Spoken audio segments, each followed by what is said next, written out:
Assalamualaikum warahmatullahi wabarakatuh. Buah barakan Bandung, sihat nah. Kalian semakin ramai, semakin semarak bak dunia maya, terutama bak TikTok. Pakar-pakar politik kami mensaho bak TikTok Bandung. Panglima-panglima yang hayu-hayu kami mensaho bak TikTok.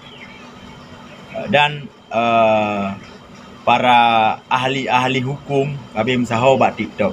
Jadi luar biasa TikTok. Nah, si yang kirim kelon video-video caci maki, video tu benak you balah. Kena lung balah rakan-rakan. Nah, menyata balah hantu, mesti lung balah, berarti lung hayu lagi urunyan, bahaya urunyan mantang. Lung hana hayu. Jadi mudah-mudahan diingat, jika seseorang selalu dibicarakan, selalu dicari-cari namanya, selalu dicari-cari kesalahannya, itu tanda popular. Jadi lagi yang mentang. Mihana popular pun ya pegah tapi berurung saksat. Nah, jika seseorang sampai-sampai ingin dijatuhkan oleh orang lain, ini jatuhkan, itu kabeh, itu remeh, yang tanda posisi lebih tinggi dari orang yang ingin menjatuhkan tersebut. Jadi lebih manyang urungnya daripada urung yang ingin menjatuhkan, ingin geperhut martabat, harkat martabat urung tersebut. Olehnya supporter nacit urung kadang-kadang agak kurang senang adapun bengeh hana manga ate ya kalon kesidara urung yang tanda urungnya hana manga atenya nasifut iri hati, iri dengki.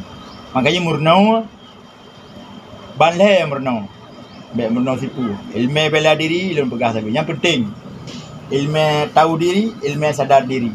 Tamah long kaca cermin ukuran semeter, ukuran 20 kali semeter. Bengah di mana-mana lu tu. Laganya rakan-rakan. Hayu tak ka TikTok lo kalian. Nah yang mengaku dro panglima, nah yang mengaku dro ahli hukum, nah yang mengaku dro presiden bermacam. Tapi yang mengaku dro pengo menteri belum nak. Ngolong press video yang mengaku dro urung pengo. Apa? Pukul dari 4 mentang. Kadang-kadang na laki na yang dari Aceh Timur kadang ke Pegaharo kan.